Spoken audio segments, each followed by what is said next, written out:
मोठा विषय आपण सगळ्यांनी अनुभवलेला आहे. ही निवडणूक एक वेगळ्या पद्धतीने सगळ्यांनी अनुभवलेली आहे, पत्रकार म्हणून आम्ही अनुभवलेली आहे. तर सर्वप्रथम एक 15-20 मिनिटं दादांनी त्याबद्दल थोडं सांगावं की निवडणुकीमध्ये काय फरक होता. मागच्या जवळजवळ 4 गेले, 2 वेळा आमदारकीची, मागची लोकसभेची आणि आताची आहे. आणि त्यानंतर मधल्या खूप जिल्हा परिषदेच्या असतील, पंचायत समितीच्या असतील, पालिकेच्या असतील, तेरणा कारखान्यात इलेक्शन असतील, अशा असंख्य इलेक्शन असतील मागच्या 20 वर्षात अनुभवलेले आहेत. कमी वयात इतकं इलेक्शन त्यांनी अनुभवले आहेत. तर नेमकं मागच्या इलेक्शन्समध्ये आणि ह्या निवडणुकीमध्ये काय फरक होता, नागरिकांच्यामध्ये काय फरक होता, प्रशासनामध्ये काय बदल झालेला आहे आणि लोकांच्या मानसिकतेत काय बदल झाला आहे. एकूणच एक वेगळा ट्रेंड देशभरात त्यांनी निर्माण केला आहे. जनसंपर्काचा वेगळा ट्रेंड त्यांच्यामुळे ओळखला जातो. असे उद्धव लिंबाळकर आपल्या खासदार म्हणून लाभलेले आहेत. तर त्यांना मी विनंती करतो, दादा आपण थोडक्यात निवडणुकीविषयी आणि आपला जो काही फ्युचर प्लॅन असेल त्याविषयी बोलावं. त्यानंतर पत्रकार आपल्याशी प्रश्न उत्तर करा. तुम्ही या की सर, या अलीकडे बस की या अलीकडे. मी तीच म्हणलं आता आपण चर्चाच केलेली करूया. चर्चा म्हणजे आता कसं आहे, आमच्यापेक्षा तुम्ही जास्त हे असतो, म्हणजे ॲक्टिव्ह असतो. तुम्हाला सगळ्या निवडणुकीतली सगळीच बारकावी माहीत असते, तर कशा पद्धतीने निवडणूक चालली माहीत असते. कारण तुम्ही जास्त मोठ्या प्रमाणात ऑब्झर्वर असता निवडणुकीचे, प्रत्येकजण म्हणजे पत्रकार विशेषतः. मी फक्त एवढंच, मला आलेला अनुभव एवढाच आहे की 2009ची पहिली निवडणूक जी मी लढलो ती एकदम नौखा होतो, पहिली विधानसभेची. आणि त्यावेळेस माझी ओळख एवढीच की फक्त राजेसाहेबांचा मुलगा इतकीच ओळख होती. आणि मग ती निवडणूक लढल्याच्या नंतर 2009 ते 2014पर्यंत पहिलं जी काम केलं, ती काम करत असताना मला थोडा आलेला अनुभव सांगतो. मी एकतर कधी ग्रामपंचायतचा सदस्य राहिलो नव्हतो, पंचायत समिती मला माहीत नव्हती किंवा जिल्हा परिषदही माहीत नव्हती. त्यामुळे नेमकी ग्रामपंचायत कशा पद्धतीनं काम करते, पंचायत समिती कशा पद्धतीनं काम करते, जिल्हा परिषद कशा पद्धतीनं काम करते, ह्या सगळ्या बारीक गोष्टी मला वैयक्तिक माहीत नव्हत्या. त्यामुळे त्या मला शिकून घ्याव्या लागल्या. नाहीतर काय होतं आहे, आपण डायरेक्ट जर आमदार झालो, डायरेक्ट खासदार झालो किंवा डायरेक्ट मंत्री झालो, तर खालचं जर वर्किंग आपल्याला नाही लक्षात आलं तर पुढचे अधिकारी आपली पुती जुळ केली म्हणलं तर काय, जसं एखाद्या ग्रामसेवकाला वाटलं की सरपंचाला काय कळत नाही म्हणलं की त्यानं पिशीतच गुंडाळला म्हणायचं सरपंच, तसं आमदाराचं खासदाराचं सुद्धा आहे. त्यामुळं मला नेहमी वाटायचं की 2009 ते 14 काम करत असताना किमान 6-7 महिने तर माझं ही वर्किंग समजून घेण्यात गेलं. किंवा ग्रामपंचायतला निधी कुठल्या माध्यमातून येतं, वित्त आयोगाचे हप्ते कसे येतात, पुन्हा जिल्हा परिषदच्या माध्यमातून, जिल्हा नियोजन समितीच्या माध्यमातून तुमचे निधीचं आवंटन कशा पद्धतीनं होतं आहे, जिल्हा परिषदला किती टक्के निधी जातो, मग ती पुन्हा बंधित निधी म्हणजे अबंधित निधी, ही सगळे प्रकार. म्हणजे मला एक म्हणतात का नाही, आता तुम्ही तलाठीची जर परीक्षा पास झाली तर त्याला प्रोबेशन पिरियड असते, कलेक्टर झाला तरी त्याला प्रोबेशन पिरियड असते. तसं मला वाटतं आमदार खासदार झाल्यावर त्याला प्रोबेशन पिरियड नसते, त्याला डायरेक्ट कामच करावं लागतं, वर्किंगच करावं लागते. तर मला वाटतं की त्याचंसुद्धा ट्रेनिंग असलं पाहिजे. जे नवीन आमदार आहेत किंवा खासदार आहेत त्यांना माहीत पाहिजे की बाबा खालचं पंचायत राज कशा पद्धतीनं काम करते, स्टेट बजेट. आता मी अनेक म्हणजे मंत्र्याचं सुद्धा बघतो. आता मी बऱ्याच DPTCला जातो, मंत्र्याला माहीतच नसतंय की नेमकं आता इरिगेशन डिपार्टमेंट तुमचं स्टेटचं वेगळं आहे, जिल्हा परिषदचं वेगळं आहे. निधी आलेला असते स्टेटच्या ह्याला, मंत्री विचारते जिल्हा परिषदच्या इरिगेशनच्या डिपार्टमेंटला. म्हणजे मी स्वतः बघितले बरं का. मग असं जर झालं तर मला वाटतं आता ज्याला माहिती आहे ती त्या मंत्र्याची पातळीच निघते पूर्ण, की बाबा ह्याला माहिती किती आहे. आणि पुढच्या अधिकारी बी आपली पुती ओळखली करते. त्याच्यामुळं ह्या गोष्टी माहिती करून घेण्यात 6-7 महिने गेले. पण एकदा माहीत झाले, एकदा वर्किंग लक्षात आलं की मग मात्र तिथून पुढं काम करायला बऱ्यापैकी मला सोपं गेलं. दुर्दैवानं मला वाटतं त्यावेळेस सोशल मीडिया एवढा प्रॉमिनंट नव्हता 9 ते 14च्या काळात. मी अक्षरशः प्रत्येक गावागावात जाऊन बैठका घेतल्या, प्रत्येक लोकांचे आणि सगळे अधिकारी घेऊन बरं का. तुमचं BDO असेल, तहसीलदार असेल, तुमच्या तालुका स्तरावरचे जेवढे अधिकारी आहेत ते सगळे जाऊन आम्ही गावात बसायचं आणि मग गावातल्या लोकांच्या समस्या ऐकून घ्यायच्या. मग त्या समस्या आम्ही तिथंच बसून त्याचं एक लिस्ट तयार करायची आणि त्या समस्या तिथंच जागेवर ऑन द स्पॉट सोडवायच्या. पुन्हा जनता दरबाराचं सुद्धा आयोजन असायचं. माझी जनता दरबार तुम्ही आमदार असताना जर बघितलं तर 8-9 तास चालले. मग अधिकारी वैतागून जायचे 8 तास 9 तास आणि म्हणायची काय अशी पद्धत असते का म्हणले कुठलं दरबाराची. शुगर असलेल्या माणसाचं तर अजून त्याच्याहून जास्त अवघड, एका जागी बसून 8-9 तास बसायचं म्हणल्यावर. मग मी त्यांना म्हणायचं की बाबा ही 9 तास का गेले, तर साध्या गोष्टी पण लोक माझ्या पुढे आणून सांगायला लागलेत म्हणून 9 तास तुमचे गेले. हीच कामं जर तुम्ही केली स्वतःहून तर ही कदाचित समस्या आपल्याकडे येणार नाही ना आपल्याला विनाकारण वेळ तिथं घालवावा लागणार नाही. मग अशा पद्धतीनं पण बऱ्याचसा कामाचा उरक त्या 2009 ते 14च्या काळात झाला. पण एक सांगतो की राजकारणात इतकं निश्चित असते की 5 वर्ष तुम्ही कितीही चांगलं काम केलेलं असलं तरी निवडणुकीच्या दरम्यान नेमकी राजकीय परिस्थिती काय तयार होती ह्याच्यावरच तुमचं निवडून यायचं आणि न निवडून यायचं गणित अवलंबून असते. कारण अचानक कुठला मुद्दा कधी उपस्थित होईल आणि ती मुद्दा तुमच्या बाजूनं जाईल का तुमच्या विरोधात जाईल हे तुम्ही ठरवू शकत नाही. मी तुम्हाला प्रामाणिक सांगतो की 9 ते 14 सुद्धा मी अतिशय मन लावून प्रामाणिकपणे काम केलं होतं. इतका फरक होता माझा की एखादं काम नाही झालं की मी अधिकाऱ्याला मग काय सोडीतच नव्हती, त्याची काय खैरच नव्हती. त्यामुळे अधिकाऱ्यामध्ये बी एक प्रकारची निगेटिव्हिटी असायची की आम्हाला लईच बोलते ही ती तयारच होते. म्हणजे अक्षरशः काय काय अधिकाऱ्यांनी तर 2014च्या निवडणुकीत पदरचे पैसे खर्चून माझ्या विरोधात प्रचार केला असेल. म्हणजे इतक्या टोकापर्यंत निगेटिव्हिटी जायची.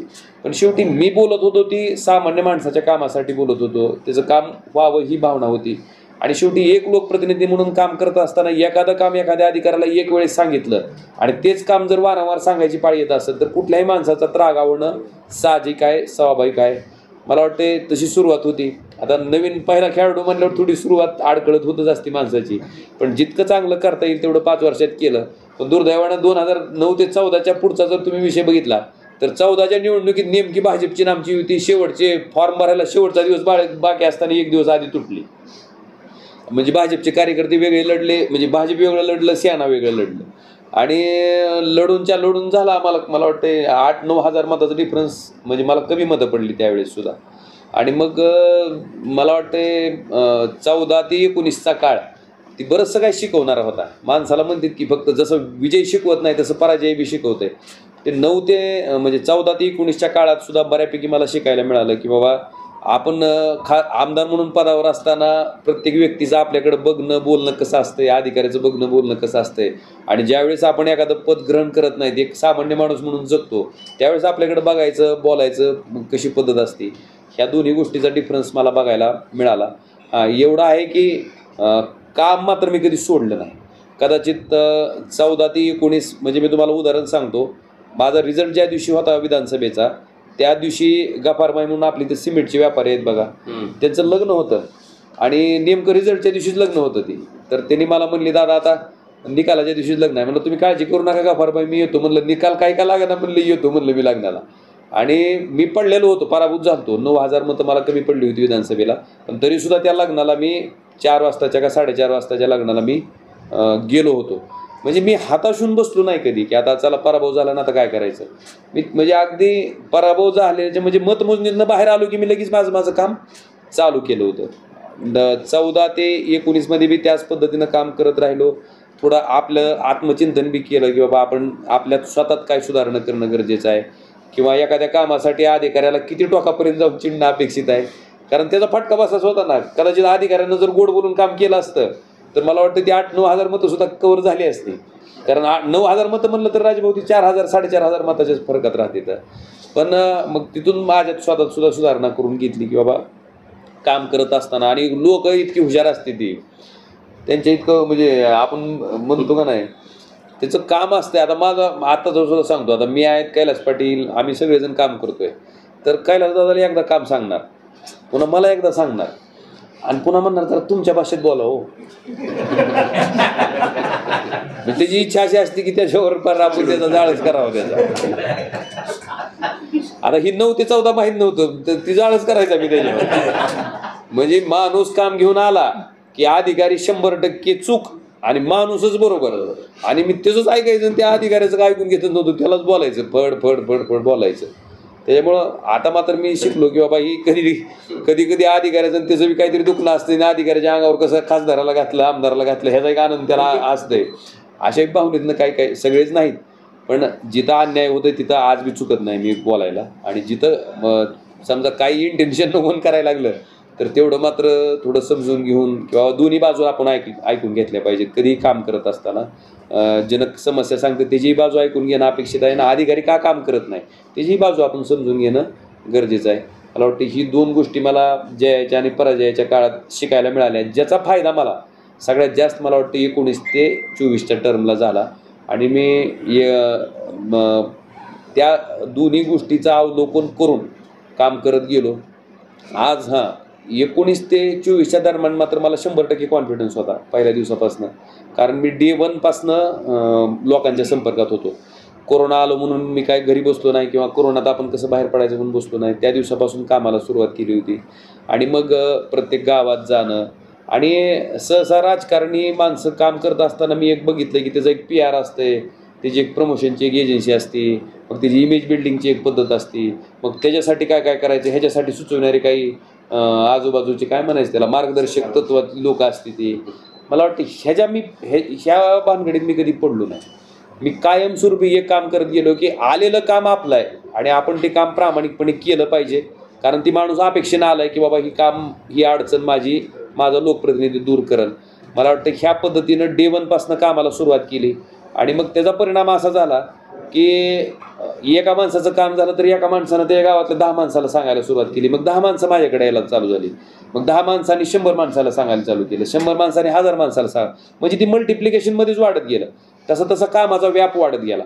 सुरुवातीला 9 ते 14च्या काळात मी आणि संतोष दोघच जण असायचे, म्हणजे एक खांबीस्तंभ असल्यासारखं असायचं म्हणायचे. काय जी पडेल ते आम्ही दोघांनीच करायचं, काय जी लागेल ते आम्ही दोघांनीच म्हणजे पण करायचं. त्याच्यात काय झालं, आम्हाला काम करायची सवय लागली, म्हणजे इतकी काम करायची सवय लागली की म्हणजे आता किती लोड पडला तर काहीच वाटत नाही त्याचं, चला म्हणजे यूज टू झाल्यासारखं केलेलं आहे आपण. मग मात्र लोकसभेच्या काळात मात्र थोडी त्यात बदल केला आम्ही, की म्हणलं एका विधानसभेचं काम बघणं आणि 6 विधानसभेचं काम बघणं फरक आहे. मग आम्ही बॅक ऑफिस तयार केलं. फक्त आता त्यात कमी होती माणसं. तुम्हाला लगेच आज तुम्ही ॲडव्हर्टाईज केली तर उद्या कामाला 100 माणसं येणार आहे ती, पण प्रामाणिकपणे काम करणार त्यातली 5 ते म्हणजे मी तर म्हणतो 1-2च निघतील 100 मधली की जी बाय हार्ट काम करू शकते.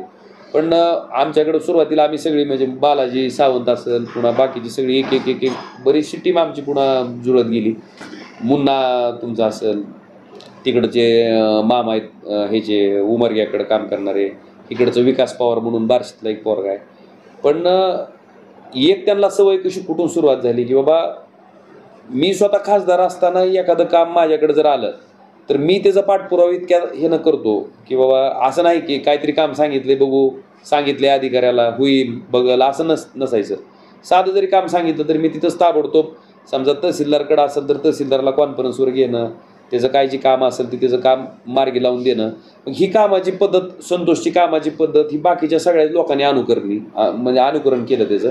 आणि प्रत्येकजण म्हणजे माझ्याकडे जेवढा विस्ताप आहे, एक पण पोरगा असा नाही की काम सांगितले बघू काय होईल ते होईल असं काहीच नाही. प्रत्येकजण तितक्याच ताकदीनं की आपल्या घरातलं माणूस जेव्हा काम सांगते किंवा आपलं स्वतःचं जेवढं काम असतंय त्या कामाला जितक्या ताकदीनं आपण फेस करतो तितक्याच ताकदीनं त्या जरी माणसाचं काम असतं तर तेवढ्याच ताकदीनं आम्ही फेस करतो आणि त्याचं सोल्युशन त्या माणसाला द्यायचं प्रामाणिक प्रयत्न करतो. आणि मग अशा पद्धतीनं पूर्ण मला वाटतं 19 ते 24च्या दरम्यान जी आमची सगळी काम करणारी टीम तयार झाली. पुन्हा ह्या टीमचा कॉन्फरन्स कॉल बी असते किंवा तुम्हाला दिवसाचे किती फोन आले. सुरुवातीला तुम्हाला सांगतो 10 फोन 12 फोन यायचे म्हणजे नवीन पोरांना. पुन्हा त्या फोनची संख्या हळूहळू आमची वाढत गेली. मग 100 फोनवर गेले, पुन्हा 200 300 असे वाढत गेले. पण आम्ही त्याचं ठेवतो रेकॉर्ड की बाबा काय काम, कुठल्या माणसानं आपल्याला काय काम सांगितलं होतं आणि त्याचं काम झालंय किंवा झालं नाही. ह्या पद्धतीचं सकाळी कॉन्फरन्स कॉलवर सगळ्याचं आमचं म्हणजे माझ्यासहित त्याला जवळपास आमचा 1-1.5 तास रोजचा जायचा. पण अशी शिस्त लावून त्या पद्धतीनं कामं करत गेलो. ह्याचा फायदा असा झाला की सामान्य लोकप्रचारक झाली. आणि सहसा आता तुम्ही खासदार जर बघितले माझ्या पूर्वीचे, मी नावं ठेवीत नाही कुणाला पाठक साहेब, पण खरंच एका खासदाराला एवढ्या मोठ्या कार्यक्षेत्रामध्ये किंवा एवढ्या मोठ्या मतदारसंघामध्ये संपर्क ठेवणं फार कठीण काम आहे. पण मी तुम्हाला सांगतो की मी पूर्ण संपर्क तर ठेवलाच, कोरोनातही ठेवला, कोरोनाच्या नंतरही ठेवला. आज सुद्धा आता उद्या 16 तारीख लग्नाची आहे, तर जेवढे लग्न आहेत मतदारसंघातले तेवढे सगळ्या लग्नाचा डाटा येते, एक रूट तयार होते किंवा मॅक्झिमम लग्न आपल्याला कुठल्या रूटवर आपले होऊ शकतात. मग समजा कधी 40 पत्रिका, कधी 45, म्हणजे अगदी 99 पत्रिकेपर्यंत गेलो आहे. हायस्ट 99, 100च्या पुढे अजून कधी क्रॉस झाला नाही, पण 99 पत्रिकापर्यंतचं निरोप मला एका दिवसाचे आलेले. आणि त्याच्यातले सुद्धा मॅक्झिमम 35-40. आणि लग्न करायची पद्धत अशी की बाबा सकाळपासून काही मग जास्त लग्न असते तर हळदीला बी काही दिवशी म्हणजे एक रूट हळदीचा रात्रीचा करून घ्यायचा आणि दुसऱ्या दिवशी अशी लग्न ठेवायचे. म्हणजे रूट असा तयार करायचा की जिथं मुलाचं लग्न आहे म्हणजे मुलाचं लग्न तिथंच राहते ना. समजा लग्न बी लागलं, नवरा नवरी बी गेले तर तुमचे घरात आपली भेट होती त्यांच्या. मग असे रूट तयार करायचा आणि मग त्या पद्धतीनं भेटी देत चालायचं. 2 मिनटं जरी जाऊन भेटलो तरी एक त्या माणसाची आपल्याबद्दल आपुलकी तयार होती, एक आपलेपणाचा भाव तयार होते. मग अशा पद्धतीनं संपर्क करत करत करत मला वाटते 19 ते 24मध्ये एक अजून सुधारणा केली. मला वाटतं ती की मी आधी काय व्हायचं, लोकांचा संपर्क, लोकांची कामं एवढ्यापुरतंच मर्यादित राहायचं. आणि मग जी कॉन्क्रीट कामं आहेत तुमची समजा की जी की तुम्ही एक लोकप्रतिनिधी या नात्यानं जिल्ह्याच्या विकासाच्या दृष्टीनं करणं अपेक्षित आहे. जसं की आपण शासकीय वैद्यकीय महाविद्यालयाचा विषय होता की जो करणं गरजेचं होतं. मग त्याच्यासाठी मग आठवड्यातले 2 दिवस द्यायला सुरुवात केली, कारण 2.5 वर्ष महाविकास आघाडीचं सरकार होतं. त्यावेळेस मी, आमदार कैलास पाटील, आम्ही दोघंजण पण मला वाटते मंगळवार, बुधवार, गुरुवार 2 ते 3 दिवस आम्ही मुंबईत थांबायचं कंटिन्यू. आणि मग तिथं थांबून त्या कामाचा पाठपुरावा करायचा. मेडिकल कॉलेजचं बऱ्याचशा त्याला सुद्धा अडथळे होते. आता त्या अडथळ्याच्या शर्यतीबद्दल मी बोलत नाही, पण त्या सगळ्या शर्यती पार करून ज्यावेळेस मंजुरी आली आणि ज्यावेळेस कॉलेज प्रत्यक्षात आपल्या धाराशिवमध्ये तयार झालं, तर त्याचं एक आत्मिक समाधान आपल्या आपल्या मनाला असतंय. आणि मग धाराशिवचं मेडिकल कॉलेजचं काम असेल, आपला कृष्णा मराठवाडा सिंचन प्रकल्पाचा विषय होता. तर आता आज काय निवडणूक संपली समजा, आता काय पॉलिटिकल कोण बोलणार नाही.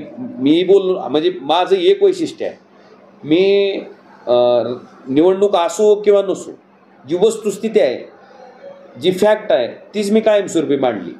कारण तुम्ही निवडणुकीच्या काळात जरी बोलत असाल आणि निवडणूक संपल्यावर जर वेगळं बोलत असाल, तर त्याच्यात तुमचा डिफरन्स आता इलेक्ट्रॉनिक मीडियामुळे लगेच पकडला जात आहे, तुम्ही लगेच सापडतं ते. त्यामुळं एक मात्र पक्का आहे की जे बोललो आधीही तीच बोललो, नंतरही तीच बोललो आणि आज पण तीच बोलतो. त्यावेळेस कृष्णा मराठवाडा सिंचन प्रकल्पाच्या बाबतीत आपली भानगड अशी होती की तरतूद व्हायची, म्हणजे अर्थसंकल्पात तरतूद शासन करत होतं, पण जी कामं करणं अपेक्षित आहे की ज्याच्यामुळं आपलं पाणी इथपर्यंत पोहोचणार आहे. आता जसं की तुमचं धाटणीचा बॅरेज आहे, बांधून त्याला मला वाटतं 10-15 वर्ष झाले असतील. आता नारिकर साहेबाला माहीत असेल, तुमचा इथला तुळजापूरचा रामदारा तलाव, ती सुद्धा 10-15 वर्ष झाला असेल बांधून.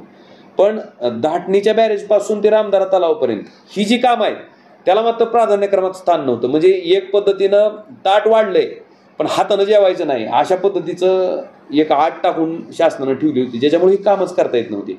तर आमदार कैलास पाटील आणि आम्ही पहिल्यांदा तो प्राधान्यक्रम बदलला आणि तुळजापूरचा रामदारा तलाव आणि दुधाळवाडीचा जी साठवण तलाव आहे तिथपर्यंत ती प्राधान्यक्रम आम्ही ठरवला.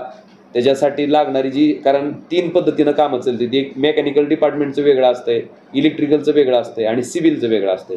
तिन्हीची इस्टिमेट तयार करणं, तिन्हीचं सगळं तयार करणं. त्याला मी विचारलं होतं इंजिनियरला साधारणतः किती काळ लागेल, ती मला 1.5-2 वर्ष तर सहज जातील, पण ती कामं आम्ही साधारणतः 3 ते 4 महिन्यात. मी कैलास दादा आम्ही काय करायचं कंटिन्यू, आता ही व्हिडिओ कॉन्फरन्सिंगची सोय असल्यामुळं त्याचं फॉलोअप आम्हाला घेणं सोपं पडलं, त्याचे इस्टिमेट तयार करणं सोपं पडलं.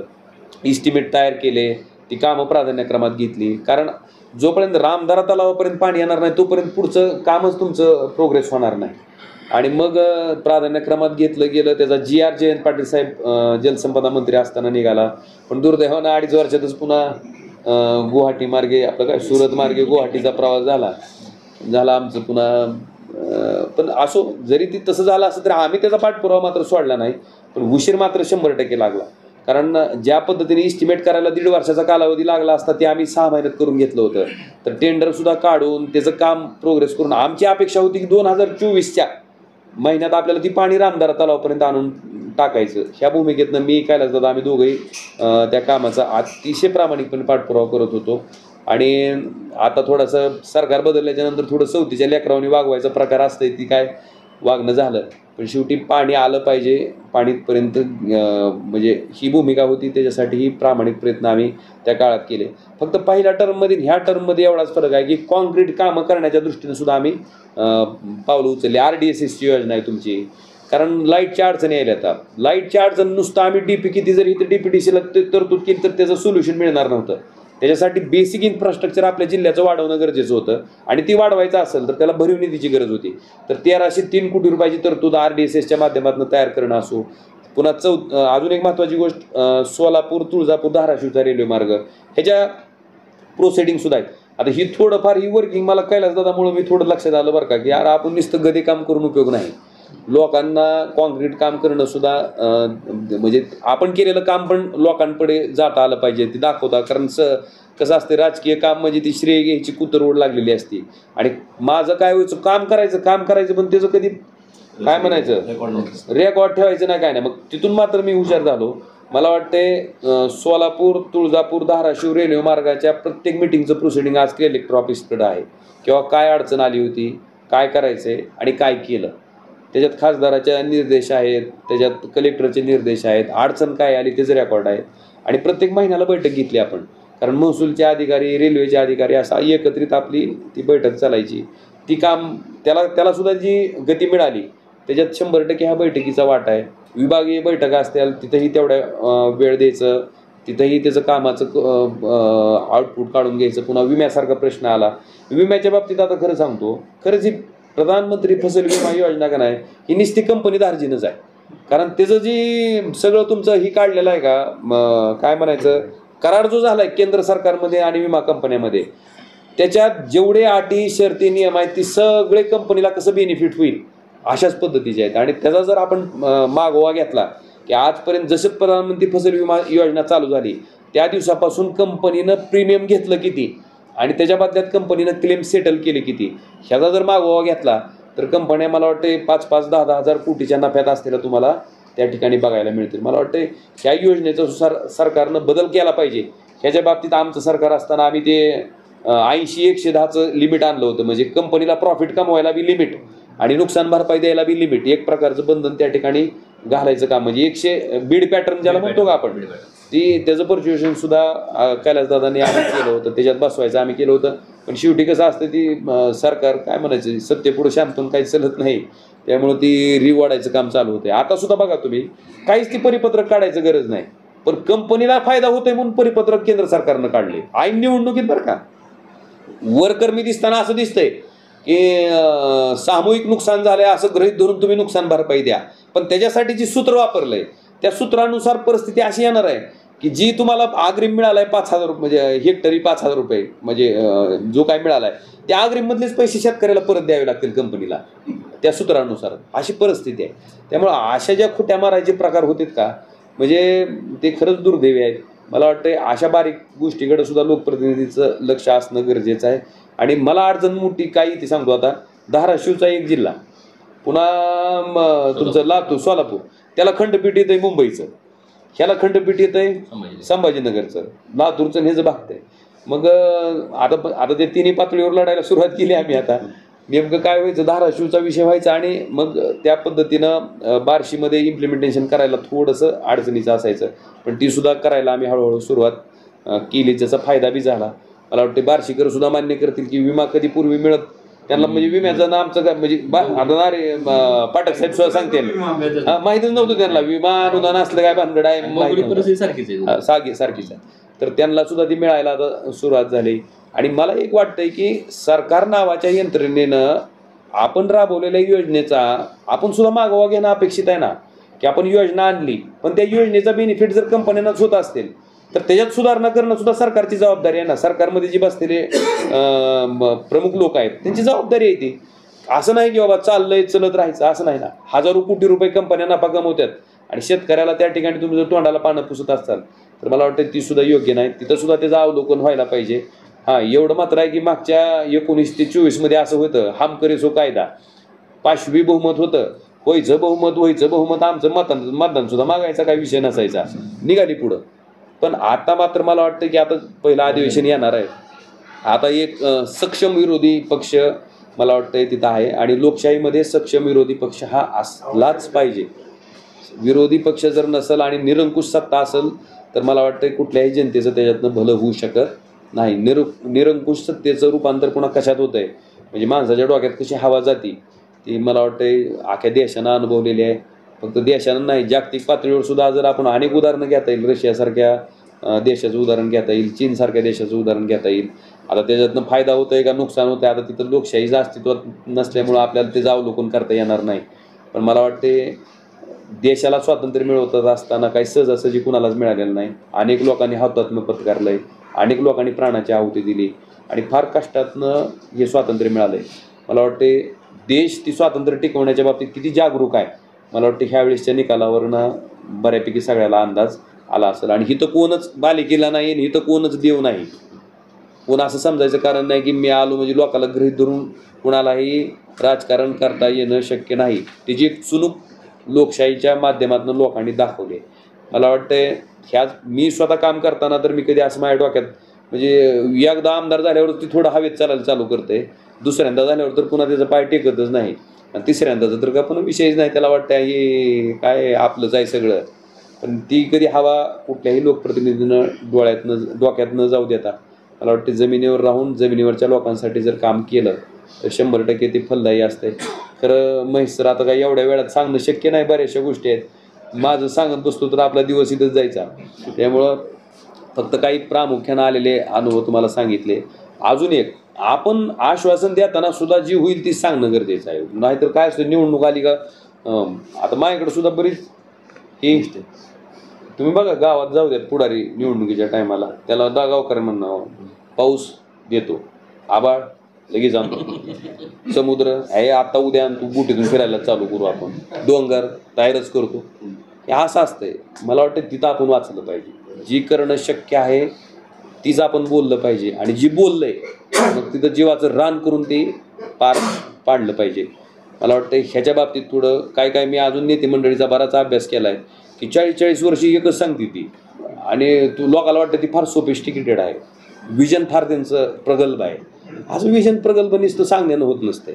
आपण प्रत्यक्षात करतो किती, काय त्याच्यावर इम्प्लिमेंटेशन करतो ह्याच्याकडे पण लोकांचं लक्ष असतंय. पण जर वेळेस लोकांना मूर्खात काढायचा उद्योग जे असते ती फार काळ काय चलत नाही. त्यामुळे लोकांना जे करणं शक्य आहे तेच आपण सांगितलं पाहिजे आणि त्या पद्धतीनंच पुढं गेलं पाहिजे. आता मागच्या वेळेस सुद्धा मी मोठ्या ह्याच्यात दिलं तर 10,000 किती रोजगार तयार करणार कॉन्फिडन्स, पण ती 10,000 रोजगार तयार करायला काय करावं लागतं ती पुन्हा लक्षात आलं की ती 10,000 रोजगार तयार करणं म्हणजे नुसतं भाषण करून जमत नव्हतं बाबा. त्याच्यासाठी प्रयत्न केले ते मी राजू सांगतो की अरविंद सावंत साहेब आपले अवजड उद्योग मंत्री होते त्यावेळेस. तुमचं इलेक्ट्रिक बस मॅन्युफॅक्चरिंगचा प्रोजेक्ट होता ती, आणि तिथं मी त्यांना म्हणलं होतं की साहेब आपल्याकडं पाण्याची कमतरता आहे, त्यामुळे ज्या उद्योगाला पाणी लागणार नाही असा जर व्यवसाय तुम्ही आमच्याकडे आणला तर ती चालू शकते. त्या दृष्टीने बरंचसं पुढं बी गेलो होतो.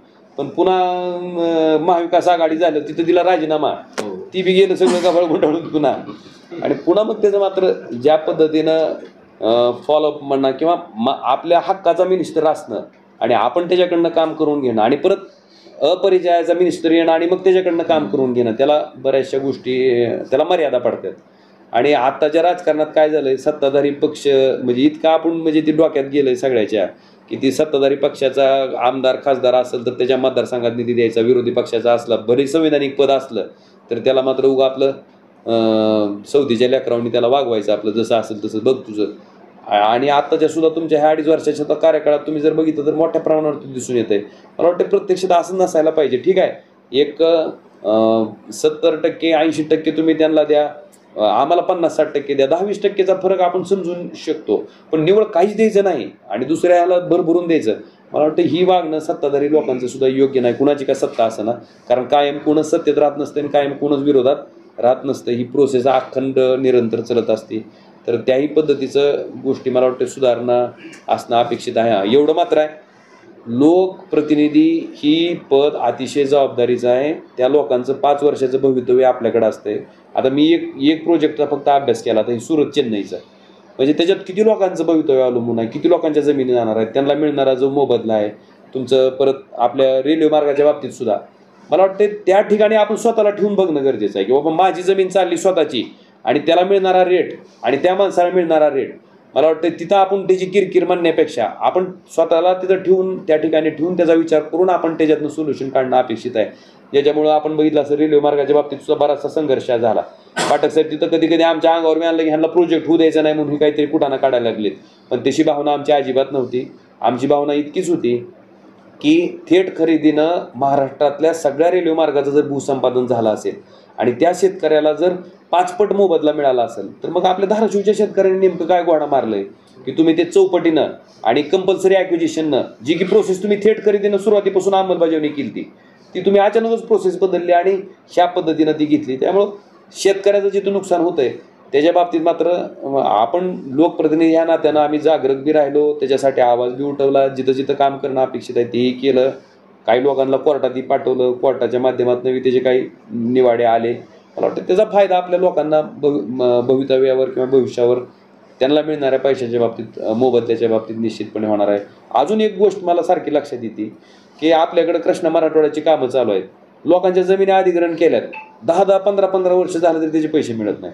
तर ती सुद्धा आता म्हणजे वॉर फुटिंगवरच की बाबा त्याच्यात सुद्धा प्रोसेस आहे. ती चेन आहे एक तयार केलेली, जी माणूस विशिष्ट काही प्रकारचं त्यांना निवड दाखवल, त्याच माणसाचं कागद घ्यायचा, त्याच माणसाचा कागद पळवायचा, त्याच माणसाची मागणी मंत्रालयातून करायची, त्याच माणसाला मंत्रालयातून पैसे द्यायचे आणि त्याचे पैसे काढून द्यायचे.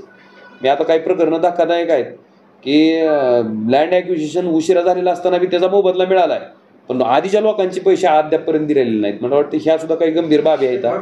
मग आता ती घ्यायला हातावरच घेतलंय ती सगळं, म्हणजे पूर्ण तिची लिस्टच तयार करायची की जिल्ह्यात जेवढ्या प्रकल्प शासनाचे राबलेत आणि ते प्रकल्प राबल्याच्या नंतर जी जमिनीचं अधिग्रहण झालंय त्याच्या उतरत्या क्रमानं किंवा हे जर अधिग्रहण 15 वर्षापूर्वी झालंय ह्याला मोबदला मिळाला का नाही, टॅब्युलर फॉर्ममध्येच तयार करायचं आणि मग त्या संबंधित विभागाला क्वेश्चनिंग करायची की काय जर राहिलं. मला वाटतं त्या पद्धतीनं गेल्याशिवाय काही ही काम हातावेगळं होणार नाही. प्रश्न असेल तर काय प्रश्न आणखीन तुम्हाला आता निवडणुकीमध्ये काय काय मुद्दे जे तुम्ही लोकांना आश्वासन दिले की मी येणाऱ्या 5 वर्षामध्ये हे करणार आहे ते करणार आहे, जे जिल्ह्याच्या विकासाच्या अनुषंगाने? हो का, आम्ही म्हणजे सगळ्यात महत्त्वाचं एक होतं की सोलापूर, तुळजापूर, धाराशिव जे रेल्वे मार्ग आपली घोषणा झाली होती त्याचं आता मूर्त स्वरूप त्याचं आपल्या 5 वर्षात कसं देता येईल ही एक गोष्ट आहे सगळ्यात महत्त्वाची. दुसरं सुरत चेन्नईचा जे आपला 6 लेन तुमचा एलिव्हेटेड हायवे होणार आहे ती सुद्धा पूर्णत्वाला कसं जाईल ह्या 5 वर्षाच्या कालखंडामध्ये. आणि सगळ्यात महत्त्वाचं तुमचं टेंभुर्णी, बार्शी, तुमचा लातूर. आता कसं आहे गोड वाटायला का नाही येता जाता रस्त्यानं काय थोडं थोडं कुसळमच्या पुढं आहे जरा शिवागत येण्यासारखं. नाही चालू केलंय, ती बी चालू केलंय खरं. ती बी काम आधी झालं असतं. कुठलं मिटलं ती झालं सर. आता नाही नव्हतं खरं आहे. विलासराव साहेबांनी पुन्हा MSRDC कडे ती रस्ता घेतला, त्याचं टेंडर काढलं, टेंडर दिलं. हो त्याच्यामुळेच लांबलं होतं. त्याच्यानंतर पुन्हा लय गमती येतं काय सांगायचं ती म्हणजे मी काम सांगू का पुन्हा अजून म्हणताल ही नुसतं फोनच उचलते म्हणून अजून त्यांना काय लोकांनी काय सजेशन केले किंवा विकासाचे काय मुद्दे तुमच्यासमोर उपस्थित केले ते? आता पर कॅपिटा इन्कम वाढणं मला वाटतं आपला भाग शेतीवर अवलंबून आहे.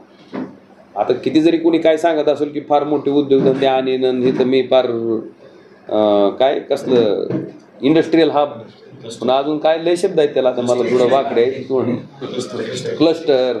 मला वाटतंय माझा बेसिक पॉईंट हा आहे की आपल्याकडं स्ट्रेंथ काय आहे, स्ट्रेंथ आपली शेती आहे. तर शेतीसाठी आवश्यक काय आहे, शेतीसाठी आवश्यक पाणी. तुम्ही शाश्वत पाणी आणि शाश्वत वीज जर आपल्या भागातल्या लोकांना दिली तर मला वाटते शेतकरी पर कॅपिटाहून इन्कम वाढण्यात सगळ्यात मोठा हातभार जर कुठं लागू शकते तर शेतीच्या माध्यमातूनच लागू शकते. आपली शेती नुकसानीची का जाते, कारण पावसावर अवलंबून शेती आहे आपली. आपल्याकडं म्हणून कृष्णा मराठवाड्याचा जो प्रकल्प आहे ते एक करणं आहे. पुन्हा पश्चिम वाहिनी नद्याचं सुद्धा मला वाटतं ठोंबरे साहेबांनी त्याचं एकदा ही दिलं होतं बघा, पूर्ण प्रेझेंटेशन दिलं होतं.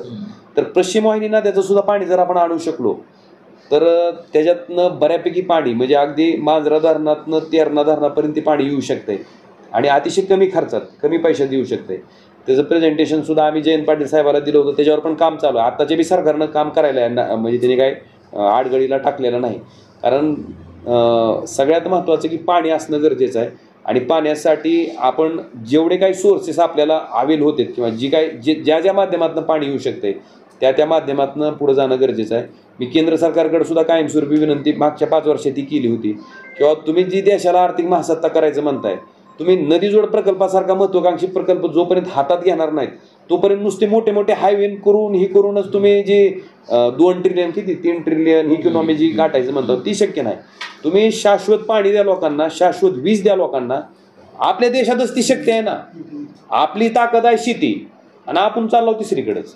मला वाटतं त्याच्यावर कॉन्सन्ट्रेशन करूनच पुढे जाणं अपेक्षित आहे सरकारनं सुद्धा. त्याच्या लगतच एक शेततळ्याचं ज्याला आपल्या जिल्ह्यासाठी सेपरेट तशी योजना एक प्रायोजित होणार त्याला पाहिजे त्याला पाणी नाही तुम्हाला सांगतो मी आता माझा एक फायदा काय झाला, माझ्या फिरण्यामुळं तुळजापूर सारखा भाग आहे, इतक्या मोठ्या प्रमाणात द्राक्षाच्या बागा आहेत आणि तुम्ही प्रत्येक शेतकऱ्याचं जर बघितलं त्याचं शेततळ आहे, कारण त्यानं पाण्याचं कायमस्वरूपी, कारण द्राक्षाच्या पिकाला पाणी ही शाश्वत पाहिजे तरच एवढ्या मोठ्या प्रमाणात खर्च कुठलाही माणूस करू शकतो, शाश्वत पाण्याशिवाय करू शकत नाही. त्यामुळं ते जर आपण केलं तर त्याच्यावर बऱ्याचशा प्रमाणात जे फळबागाचं प्रमाण आहे ती मोठ्या प्रमाणात वाढू शकते. आपण करू, मागणी करू तशी तुम्ही म्हणता. शाश्वत पाण्याचा विषय निघतो, मात्र जिल्ह्यातलं बरेचसे पाणी वाहून जातं किंवा ओढे नाले त्यांचं पण पाणी वाहून जातं. मागच्या काळात जिल्ह्यात कोल्हापुरी बंधाऱ्यांचं प्रमाण भरपूर होतं, आता त्याची अवस्था एकदम वाईट आहे. बंधारे ते गेट वगैरे चोरीला गेले, मी माझं त्रास वाहूनच गेले सगळे. ते दुरुस्ती त्याकडे दुर्लक्ष नाही असं मला काय म्हणायचं, एखादी योजना राबवल्याच्या नंतर आपल्या लक्षात आलं की ही फेल्युअर आहे, मग तिथं आपण अजून पैसे घालण्यात काय अर्थ आहे. माझं स्पष्ट म्हणणं असं आहे की कोल्हापूर पद्धतीची जेवढी बी बंधारी तुम्ही आहेत, म्हणजे तुम्ही सुद्धा जर तुम्ही सगळे ग्रामीण भागात राहता आहोत, मला सांगा त्याचा आउटकम काय. माझ्या माहितीप्रमाणे ती फेल्युअर आहे, सगळ्यात मोठं फेल्युअर आहे. मला असं वाटतंय आणि कैलासदादांनी आम्ही सुद्धा बघितलं की तुम्ही मांजरा नदी आहे, तुम्ही बघा मांजरा नदीचं म्हणजे धनेगावचं आपला सांडवा ओलांडला की तिथून पुढं तुम्ही लातूर जिल्ह्यात सगळीकडे बघा, तिथं काय आहे. मग त्यांना कोल्हापूर पद्धतीची बंधारे करता येत नव्हते का, बॅरेजेस का केले. फरक हा आहे, नदी तीच आहे, फक्त कुठून सुरुवात आहे बॅरेजेसला, मग आपण का केलं नाही. मला वाटतं कैलासदादांनी ज्यावेळेस महाविकास आघाडीचं सरकार होतं त्यावेळेस आम्ही तेरणा नदीवर आणि मांजरा नदीवर, दोन्ही नदीवर जिथं जिथं कोल्हापूर पद्धतीचे बंधारे आहेत त्याचं सगळ्याचं रूपांतर बॅरेजेस करायचं असं आम्ही केलं होतं. मला वाटतं बनसोडे साहेब जे आमदार होते ह्याचे उदगीरचे, त्यांनी तिरू नदीवर तशा पद्धतीने केलं होतं. मंत्री असल्यामुळे त्यांचं झालं, आपलंही बऱ्यापैकी आलं होतं ह्याच्यात टप्प्यात, जरी म्हणजे मला वाटतं पूर्णत्वाकडे जरी नसेल गेलं तर त्याचे सर्वे झालेत, त्याच्यासाठीचे इस्टिमेट तयार झालेत. तर तसे बॅरेजेस आपले जे महाग आहेत कोल्हापूर पद्धतीचे, म्हणजे कोल्हापूर पद्धतीचे बंधारे जिथं आहेत त्याच्याऐवजी बॅरेजेस त्याचं कन्व्हर्जन बॅरेजेसमध्ये करायचं, मला वाटते ते एक महत्त्वाकांक्षी आहे. कारण ते जर झालं तर बऱ्यापैकी पाणी स्टोअर होऊ शकतं. झालंय ना.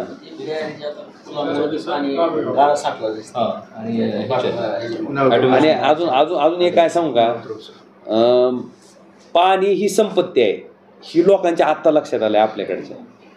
आधी कसं व्हायचं, कोल्हापूर पद्धतीचं त्याच्यावर पाणी वाटप संस्था असायची, पाणी वाटप संस्थेचं कोण कुठं काय केलंय, तिचं गेट कुठं चोरीला गेले तर कवा ती पाटून तुटून फुटून गेलंय काहीच माहीत नसायचं.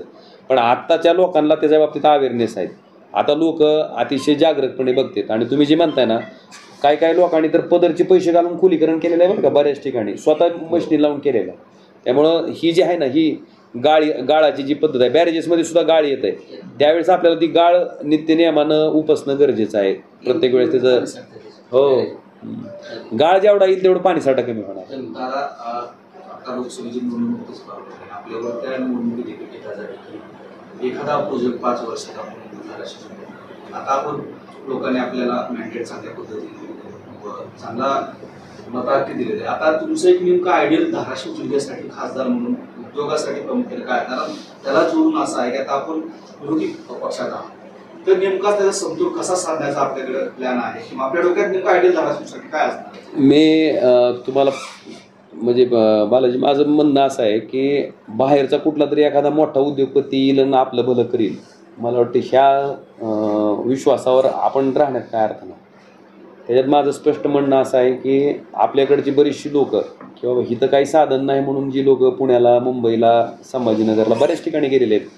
तुम्ही आज पुण्याला, मुंबईला किंवा संभाजीनगरला जर बघितलं तर भरपूर लोकं तुम्हाला दिसते. त्याच्यातली बरीचशी लोकं इंडस्ट्रियलिस्ट मोठे बरं का, म्हणजे आपण अजून करू शकणार नाही तितक्या मोठ्या प्रमाणात त्यांच्या उद्योगाचा विस्तार त्यांनी केलेला आहे. मला वाटतं कैलासदादांनी धाराशिव फाउंडेशनची जी स्थापना केली त्याच्या पाठीमागचा मूळ उद्देश आमचा हाच होता की बाबा ही सगळी लोकं आपण एका छताखाली आणणं आणि त्यांना विनंती करणं की बाबा आता आपल्याकडे जी MIDC आहे, असं आता आम्ही सांगायचं काय नाही कायला तुमचा कुठला प्रोजेक्ट आता आपण समजा ह्याचा केला असेल कुठला BLचा तुमचा सोलारचा प्रोजेक्ट आहे त्याच्यात ही किती निर्मिती आहे रोजगार निर्मिती काय एक ऑपरेटर 3 म्हणजे त्याच्यातनं उद्योग निर्मिती होणार म्हणजे उद्योग म्हणजे लोकांना रोजगाराची निर्मिती त्याच्यातनं होणार नाही त्याच्यासाठी आपली MIDC जी आहे ना ती MIDC आपल्याला भरायचंच काम करावं लागणार आहे आणि ती जर भरायची असेल तर ह्या उद्योजकाला समजा तुमच्या चाकणमध्ये एक प्रकल्प आहे तुमचा संभाजीनगरच्या MIDC मध्ये एक प्रकल्प आहे तर तुम्ही तिथं 2 असतील तर एक हिथं आमच्याकडे चालू करा ना त्यांना आपल्याला इनिशिएटिव्ह घ्यायला लावावं लागणार आहे आणि आधी म्हणजे लगेच ती प्रकल्प आला की आपल्याकडच्या काही लोकांची मानसिकता अशी की मग त्या राजकारण्यांनाच त्याच्यात पार्टनर व्हायचं ते आलेलं उद्योजक तिथूनच पळून जातो अगं माय म्हणते नग ही काय करत नाही ही प्रकार झालेला आहे पूर्वी मला वाटतं की त्याचा जरी उद्योग असला तर त्याला आपण ॲश्युरन्स देणं गरजेचं आहे की ही उद्योग तुझा असला तरी आमचा आहे असं समजून 100% तुझाच उद्योग आहे पण आमचा आहे असं समजून आम्ही तुला सपोर्ट करू आणि D+ झोनची आपली MIDC असल्यामुळं बऱ्याच प्रमाणात उद्योजकाला भरपूर प्रमाणात त्याचा फायदा होऊ शकतोय तर त्या दृष्टीनं आम्ही पावलं उचलणार आहे त्या पद्धतीनं पुढे जाणार आहेत आता फार मोठं काय लगेच स्वप्न ते 10,000 सारखं रोजगाराचं मला वाटतं की आपण न दाखवता कॉन्क्रीट आपल्या लेवलवर काम करून की तिथं एक उद्योजक येऊन इथं ह्याला कधी आपल्याला मूर्त स्वरूप मानता येईल की समजा एखादा उद्योजक प्रत्यक्षात आपली चर्चा झाल्याच्या नंतर इथं येऊन एखादा व्यवसाय त्यानं चालू केला आणि त्याच्या माध्यमातून समजा 100 होऊ 200 होऊ पण काही ना काही लोकांचे रोजगार तयार झाले तर मग तशा पद्धतीनं आपल्याला पुढे जाता येईल तर ती धोरण माझं आमदार कैलास पाटील आमच्या सगळ्याच म्हणजे लोकांचं आहे तर त्या पद्धतीनं आम्ही पुढे जाणार आहेत फार काही सांगत नाही की अजून एक मोठा प्रोजेक्ट सध्याची आपली MIDC किती उद्योग होते काय तीच म्हणतोय ना रेसिडेन्शियल MIDC बाहेर प्लॉटला कळतच नाही तेवढं मस्त घर करून बनवून राहायचं MIDC प्लॉट घेणं हा एक व्यवसाय तुम्हाला माहित नसेल तर सांगा अनेक लोक आहेत की त्या व्यवसायावर जिल्ह्यामध्ये MIDCची जागा क्युरेशन बरेच प्रकारे झाले जसं म्हणता येतं ते इथं 2-3 लाखाला जो भूखंड मिळायला पाहिजे सर्वसामान्य तरुणांना आता व्यवहार त्याची किंमत जर 40-50 लाखाच्या खाली जर बारकं सुद्धा मिळत नाही बसता येते तसंच आता कोडगावला MIDC मध्ये 4-5 हजार एकर काही जागा भूखंड घेतला त्याचा जिल्ह्यासाठी काही फायदा नाही तुम्ही जसं बोलता नेमकं आता मग इथं तामलवाडीची MIDCची घोषणा झाली वडगावची झाली काय महाविजा दिलाय घेतलाय की तरुणाला उद्योग व्यवसायाला जागाच नाही अजून मी तुम्हाला तीच सांगायला जर योजना आपण घेतली एखादी कुठल्या योजनेतून तर जायचं कुठं आम्ही जागाच नाही तर बरोबर आहे काय करावं लागेल आता तीच म्हणणं आहे की आपल्याकडं इथं कसं असते कुठलाही व्यवसाय येण्यामागचं तुम्ही कुठलंही बघा कुठल्या आता समजा पुण्याची MIDC आपण गृहीत धरू एकदम डे 1ला सुरुवात झालेली नाही पुण्याची की एकदमच आलं सगळं एक स्पीडनं वाढलं सुरुवात त्यांची लहानच असणार आहे ना कसं असतंय तुमचं आता थोडक्यात बजाजची एखादी गाडी तयार होती बजाजची गाडी एखादी तयार होत असताना असेंबल फक्त त्या फॉर्ममध्ये होती पण त्यासाठी लागणारे जे पार्ट आहेत ना ती तयार करणारे त्या MIDC प्रकल्प असतात तुम्हाला छोटे एक्झॅक्टली म्हणजे ह्या कंपन्या त्यांनी जरी त्यांच्या ब्रँडनं गाड्या विकत असल्या तर त्याचे स्पेअर पार्ट तयार करायचं काम त्यांनी आउटसोर्स केलेलं असते आणि ही बारक्या उद्योजकाला दिलेलं असते त्यामुळे ही कसं आहे चेन रिॲक्शन आहे बारके उद्योग आणि मग त्याच्यावर आधारित पुन्हा मोठा उद्योग अशा पद्धतीनं आपल्याला जावं लागणार आहे म्हणून मी तुम्हाला आधीच सांगितलं की आम्ही अजून केंद्राचा कुठला निश्चित प्रयत्न करू आपण करण्याला काय हरकत नाही पण त्याला किती यश येईल किंवा ती किती आपल्याकडे फिजिबल असेल त्याच्यातनं उद्योग निर्मिती किती होती मला वाटतं ह्या सगळ्या गोष्टीचा विचार करून ज्याच्यातनं खरोखरच रोजगार निर्मिती होती असे काही प्रकल्प असतील तर निश्चितपणे लक्ष घालू आपण पण त्याच्या बरोबरीनं मला वाटतं की ह्या पद्धतीनं जर पुढे गेलो तुम्ही मला करेक्ट करा मला वाटतं ह्या पद्धतीनं गेलेला आपल्याला जास्त फायदेशीर राहील आपण पुढे जाऊ शकतो जागा जी आहे जागा तरुणांना आता उस्मानिया जर बघितलं तर समजा एखादा उद्योजक आहे तर त्याच्या नावाने 4 भूखंड त्याला दिले घेतात व्यवसाय वाढीसाठी काय कोंबड्या पाळत्या मी तुम्हाला त्याच्यावर आपल्याला काहीतरी त्यांची अधिकारी बैठक लावा आपण काय करू आता तिथं प्रत्यक्षात चालू असलेल्या भूखंडातली उद्योगाची संख्या किती आहे आणि एखाद्या उद्योजकानं जर 4-4, 5-5 भूखंड घेऊन ठेवले असतील तर ठीक आहे बाबा तुला उद्योग चालू करायचा आहे तुला एक ठेवू पण बाकीचे 4 तर किमान त्याच्या ताब्यातनं काढून जी कोण तयार करण्याला ओपी मधलं सुद्धा जागा दिली ओपी ठेवलेलं गेले ओपी जर जात असेल तर उद्योगासाठी 30 एकर जमीन एक माणसाकडे जर MIDC मध्ये 20 एकर जमिनी जर असतील मी तुम्हाला म्हैसर सांगितलं की व्यवसाय केलाय. भाड्यानं बिलं वगैरे आणि वाढीव ह्याच्यासाठी ऑफलाईन असले ते कुणाला दिसत नाही. आणि ती नेमका माणूस त्याचं काय राजकीय वजन आहे त्याचं आणि ती ठरलेली आहे. तुम्हाला सांगतो सरकार कुणाचं काही ना, ती माणसं ठरलेली आहे ती त्यांचे ती लागे मध्ये इतके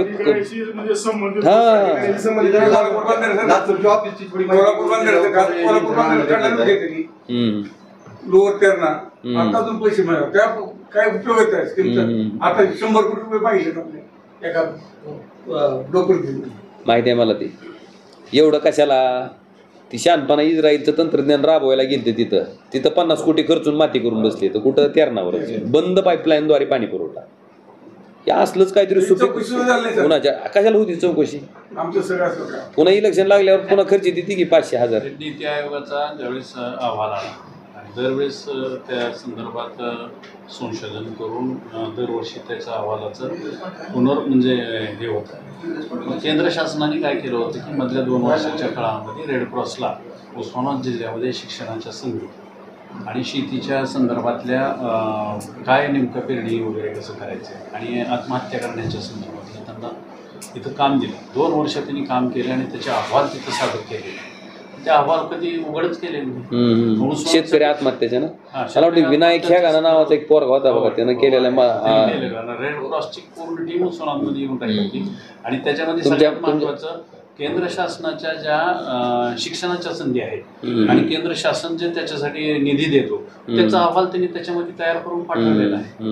या 3 गोष्टी जर झाल्या आणि आणखी एक आहे त्याच्यामध्ये घातलेलं की आपला म्हणजे दुष्काळ आहे आणि कधी कधी मोठ्या प्रमाणात काही भागामध्ये पाऊस पडतो तर त्याच्यामध्ये त्यांनी ते एक समिती नेमलेली आहे. ती समिती काहीच करत नाही की दुष्काळामध्ये उस्मानाबाद जिल्ह्यामध्ये काय करावं आणि पाऊस आल्यानंतर कुठल्या भागामध्ये काय करावं त्यांची समितीनं अहवाल तयार केला पण ते सादरच नाही केलं. एक मात्र आहे आमच्याकडं म्हणजे सुनंदन लेले आहेत का सुनंदन लेले त्यांच्या माध्यमातून ते विनायक ह्यागान नावाचा एक पोरगा होता तरुण त्यानं आपल्याकडं शेतकरी आत्महत्या होणे म्हणून एक काउन्सिलिंग हेल्पलाईन बी चालू केली होती काउन्सिलिंग बी चालू केलं होतं त्यानं बरंचसं त्याच्यात काम केलेलं आहे. त्याची ना माझी म्हणजे बऱ्यापैकी आमची 1-2 महिन्याला गाठ पडती माझी त्यांची कैलासदादाची. आम्ही म्हणजे त्याच्यातलं बऱ्यापैकी घेतलंय की त्याच्यात आपल्याला काय काय करणं अपेक्षित आहे कशा पद्धतीनं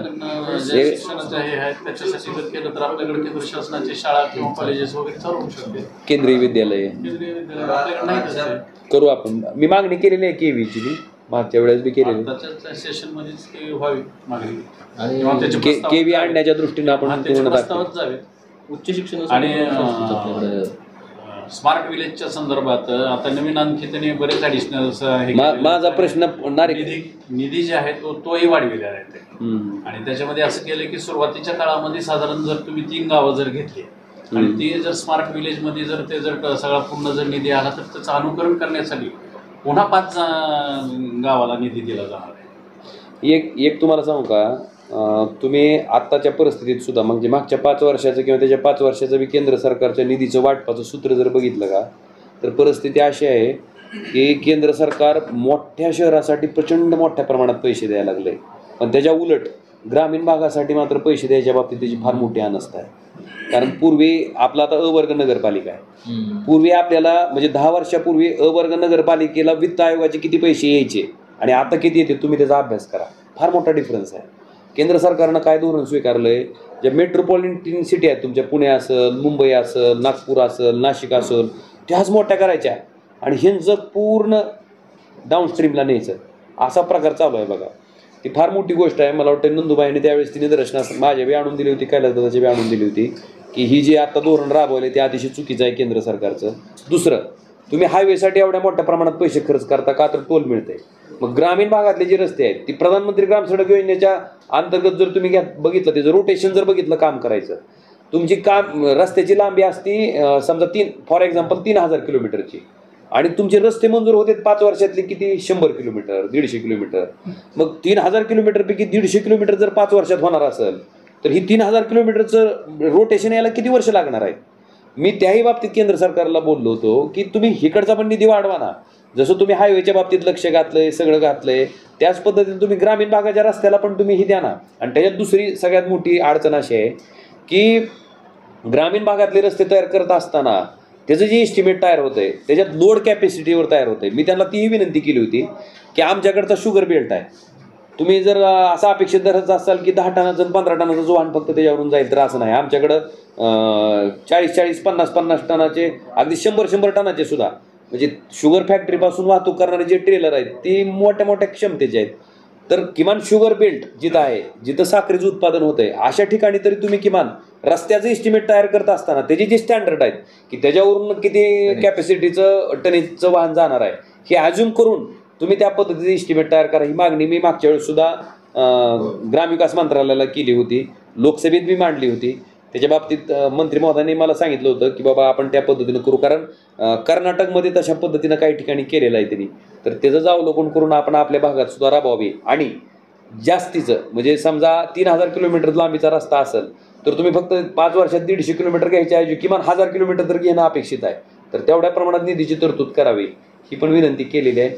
आणि तुम्ही जी सांगितलं की बाबा जी आकांक्षित जिल्हा म्हणून त्याच्या बाबतीत शासनानं करायच्या ज्या उपाययोजना आहेत किंवा त्याच्या बाबतीत नेमलेल्या ज्या समित्या आहेत त्या समित्याच्या अहवालाचं नेमकं काय झालं की त्याच्या समित्याचा अहवालाचा अभ्यास करून सरकारनं त्याच्यावर काही उपाययोजना केल्यात किंवा कसं, किंवा ते अहवाल मीडिया पुढं आले नाहीत किंवा त्याच्या बाबतीत काही चर्चा झाली नाही. ह्याच्यामध्ये तर आता गेल्या वेळेसच्या अहवालामध्ये तर असं लिहिलेलं आहे की उस्मानाबाद जिल्ह्यामधले शेतकरी हे फक्त अनुदान घेण्यासाठी म्हणून पेरणी करायला आणि हे आपल्या दृष्टीनं फार वाईट आहे. हो.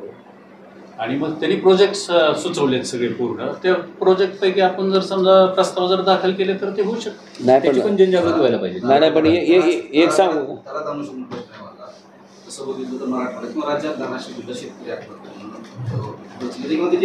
वाईट आहे सध्या आपल्यासाठी. ते याच्यासाठी आपल्या काही डोक्यात आहे किंवा शेतकरी आत्महत्या ठीक आहे, शासनाची योजना आहेत, शासनाने योजना काढल्यात पण त्या शेवटच्या माणसापर्यंत पोहोचत आहे. आज वस्तुस्थिती अशी की 8 दिवसांनी एक शेतकरी आत्महत्या धाराशिवला होते. पाऊस काळ असेल त्या काळातच आत्महत्या.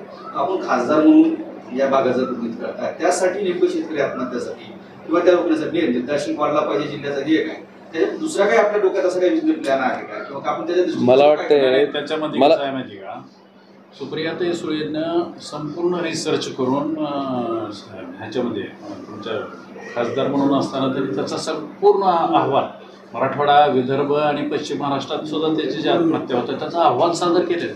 आणि सगळ्यात जास्त त्यांचे जर प्रश्न कशावर होते त्या पिरियडमध्ये तर त्या शेतकरी आत्महत्यावरच होते. या अहवालाचं काहीच केलं नाही केंद्र शासन. आता सुद्धा तुम्हाला आपल्याला आकांक्षित जिल्हा म्हणलं गेलं, पण आकांक्षित जिल्हा म्हणून आपल्याला जी बेनिफिट मिळायला पाहिजे किंवा जे आपल्याकडे वर्किंग व्हायला पाहिजे त्या पद्धतीनं कुठं वर्किंग झालं. आता खरं ही मुद्दे निवडणुकीत फार प्रचाराचे आहेत, पण ही असल्या ह्याच्यात कुणाचा काही इंटरेस्ट माझ्याकडे सुद्धा आहे. नाही साहेब, ती आकडेवारी माझ्याकडे आहे की केंद्र सरकारनं आकांक्षित जिल्हा म्हणून जाहीर केलं, पण आकांक्षित जिल्हा जे तुम्ही सॅग्रिगेट केले तो जिल्हा आकांक्षित जिल्ह्याच्या यादीतनं तुमच्या विकसित जिल्ह्यामध्ये किंवा विकसनशील जिल्ह्यामध्ये येण्यासाठी काय तुम्ही केंद्र सरकार एफर्ट घ्यायला लागलंय त्याच्यावर मी चर्चा होणं अपेक्षित होतं. की काय माझ्याकडे सगळंच आहे. आपल्याकडं संपूर्ण विद्यापीठाची एक महत्वाचा थांबा मधला विषय मिस व्हायला लागला आहे. तुम्ही म्हणता की शेतकरी आत्महत्या येतात. कसं आहे, शेतीला जोपर्यंत जोडधंदा त्या ठिकाणी आपण देत नाही का नाही, नुसत्या शेतीवर जर आपण गेलो आणि आपल्यासारख्या भागातली जर शेती असेल तर तुम्हाला सांगतो तुम्ही स्वतः शेती करा. तुम्हाला सुद्धा 4-5 वर्षांनी शेती केल्यावर वाटेल की आयला हे जे काही खरं नाही. म्हणजे तुम्ही तुमचं सुद्धा उदरनिर्वाह त्या शेतीतून करू शकत, ही वस्तुस्थिती आहे. त्याच्यामुळं मी पहिल्यांदा सांगितलं की शाश्वत पाणी देणं आणि शाश्वत वीज देणं. शाश्वत पाण्यासाठी आपलं कृष्णा मराठवाडा एक प्रकल्प आहे, त्याच्यातनं काही सगळंच इरिगेशनमध्ये येणार नाही, पण जे आपल्याकडचे सोर्सेस आहेत जसं की कोल्हापूर पद्धतीच्या बंधाऱ्याचं रूपांतर तुमच्या बॅरेजेसमध्ये करणं, तिथलं तुमचं सिंचनाखालचं क्षेत्र वाढवणं, काय ठिकाणी बॅरेजेस भरले असतील, तुमचं खोलीकरण असेल, सरळीकरण असेल, त्या पद्धतीच्या योजना राबवणं, गाळ उपसायच्या योजना वाढवणं, नदीचं पुनर्भरण असेल, पाण्याचा वापराच्या बाबतीत लोकांना अवेअरनेस तयार करणं, म्हणजे पाणी पातळी वाढवण्याच्या बाबतीत आपल्याला एक बाजू शेतकऱ्यांच्या लक्षात आणून देणं प्रचंड प्रमाणात गरजेचं आहे, महत्त्वाचं आहे. पण त्याचबरोबर जोडधंदा मला आवर्जून सांगायचं आहे. आता खरं कैलासवासी पवनराजे निंबाळकर साहेबाचं एक विषय तुम्हाला आवर्जून सांगावं लागेल की राजेसाहेब जेव्हा जिल्हा मध्यवर्ती सहकारी बँकेचे चेअरमन होते त्यावेळेस ट्रॅक्टर 5 एकर म्हणजे अल्पभूधारकाला ट्रॅक्टर द्यायची त्यावेळेस तरतूद नव्हती, पण त्यावेळेस राजेसाहेबांनी सगळ्या अल्पभूधारकाला ट्रॅक्टर दिले होते. नाही त्याचा परिणाम सांगतो. जी विजन त्यांनी 94-95ला राबवलं होतं म्हणजे त्या काळात आज तीच विजन सरकारनं अडॉप्ट केले. आज अल्पभूधारकाचं लिमिटेशन काढून टाकलं ना ते. मला वाटतं ह्या पद्धतीनं पण काम होणं अपेक्षित आहे की शेतकऱ्याला जोपर्यंत जोडधंदा मिळत नाही, समजा ट्रॅक्टरच्या रूपानं असू द्या, दुधाचा व्यवसाय असू द्या किंवा अजून कुठल्या माध्यमातून असू द्या, फक्त शेतीवर अवलंबून राहण्यापेक्षा त्याला जर जोडधंद्याची जोड मिळाली तर निश्चितपणे ज्या आत्महत्या त्या कमी होण्याच्या बाबतीत निश्चित मला वाटतं त्याचा परिणाम होऊ शकते. मला पुनर्भरण करण्यासाठी अल्ट्राटेक कंपनीला केंद्र शासनानं सबसिडी दिली, पण ते सबसिडीचा वापर करत नाही. त्यांचं जे फिल्टर देणे, त्यांचे सगळे प्लंबर्स लावणे वगैरे. आता मी त्यांची ते सबसिडी आणि ते आहे म्हणून मी स्वतः केलं आणि ते आलेच नाही. ते मागायला लागले तर मी स्वतः म्हणजे मी दाखवतो. इतकं सुंदर पाणी म्हणजे स्लोप काढला मी, त्याचे पाईप सोडले, एवढं पाणी एका पावसाचं पाणी आहे. Rain water harvesting. Rain water harvesting. आणि सबसिडीचा ज्यावेळेस विचार आला ना त्यावेळेस ते म्हणले आम्ही फक्त फिल्टर देणार विकत तुम्हाला, म्हणले बाकीचं काहीच देणार. म्हणजे त्यांना कंपल्सरी असून सुद्धा ते करत नाही. माझं काय म्हणणं आहे, ह्या आता आम्ही किती जरी म्हणलं तरी ही वास्ट आहे, खूप वास्ट आहे. तुम्ही अशा गोष्टी जर आमच्या लक्षात आणून दिल्यानंतर आपण त्याच्या बाबतीत त्यांना बोलवून घेऊन आपण सोल्युशन काढू शकतो. सिव्हिलचा विषय जेव्हा सिव्हिल हॉस्पिटल होतं त्यानंतर मेडिकल कॉलेज झालं, ही म्हणजे खूप चांगली गोष्ट आहे, म्हणजे आनंदाची गोष्ट आहे, जिल्ह्यासाठी उपयोगी गोष्ट आहे. पण तिथं जो वेळ आहे, पूर्वी सिव्हिलला कसं होतं 2 वेळा डॉक्टर यायचे, 10 ते 1 दीड असायचं काहीतरी, आणि त्यानंतर ओपीडी आणि 4 ते 5 ते 7 असायचं. आता काय झालं, आता ते मेडिकल कॉलेजचं किंवा त्या काय त्या उच्च शिक्षण वैद्यकीयचा नियमच असा आहे की 10 ते 1 करतात, संध्याकाळी त्या नियमच नाही. ओपीडी बंदच आहे. ओपीडी बंद आहे. त्याच्यामुळे असं होतं की सर म्हणजे ते 2 वेळाच काय व्हायचं, सकाळी डॉक्टर तपासलं मला आणि काय ब्लड चेक करायला सांगितलं, रिपोर्ट वगैरे ब्लड चेक रिपोर्ट आहे, उद्या जायचं पुन्हा सेकंड डे त्याचा खूप मोठा शनिवार सुट्ट्या, त्याचाही पुन्हा ओपीडी बंद. म्हणजे ओपीडी बंद, रिपोर्ट आला आज दाखवायला मी आलो, उद्या रिपोर्ट घ्यायला उद्या यायचं, हे होत नाही. आणि बरं रिपोर्ट घ्यायला 1 टन चालत पेशंट लागतो. सार्वजनिक विभागाच्या निकषानुसार त्याचा सोल्युशन विचारलं 4 ते 5:30. असं जर झालं असेल ना तर आपण त्याच्या बाबतीत बोलू त्यांना. आणि आपल्याकडे आता कसं आहे, मेडिकल कॉलेजला हॉस्पिटल लागत होतं म्हणून आपण सार्वजनिक आरोग्य विभागाचं हॉस्पिटल पूर्ण त्यांच्याकडे हस्तांतरित केलंय. पण तसं जरी असलं तरी लोकांची गैरसोय होणार नाही म्हणून त्याच्या बाबतीत किमान ज्या जिल्ह्यामध्ये सिव्हिल हॉस्पिटल आरोग्य विभागाचं मेडिकल हॉस्पिटलमध्ये रूपांतरित केलंय त्याच्या बाबतीत तरी सरकारनं काहीतरी वेगळा नियम लावावा, अशा पद्धतीची मागणी करू आपण, जेणेकरून त्यांना त्याचं काय म्हणते उत्तराचं काय, पीजी स्टुडंट आल्यानंतर मग ती कव्हर होईल. पीजी स्टुडंट यायला पीजी चालू व्हायला आपल्याला 5 वर्ष लागतील. आपण 5 वर्ष काय लोकांनी वाट बघा नाही, ती करू आपण. आणखी एक विषय कुठवर आलं कारण पालकमंत्री तिकडे जागा दाखवते, डेप्युटी सीएम ने आपल्या इथली आयटी जागा फायनल केली होती. नेमकं कन्फ्युजन अजून नेमकं काय झालं हेच काय म्हणजे लोकांपर्यंत येत नाही. अधिकाऱ्यांनी विचारलं तर अजून माझ्यापर्यंत काही. अरे आमचं मतच कोणी विचारित नाही तर तू काय सांगायचं का आमचं. असे एकदम जागा घेतली एकदम. माझं सुद्धा वैयक्तिक तेच मत आहे की मेडिकल हॉस्पिटलसाठी मोठ्या प्रमाणात जिथं जागा उपलब्ध आहे अशाच ठिकाणी करणं ते गरजेचं आहे, ना की कुठंतरी अजून थोडीशी जागा घ्यायची, पुन्हा त्याला कमी पडली की अजून कुठलं तरी हुडकायचं. आणि काय काय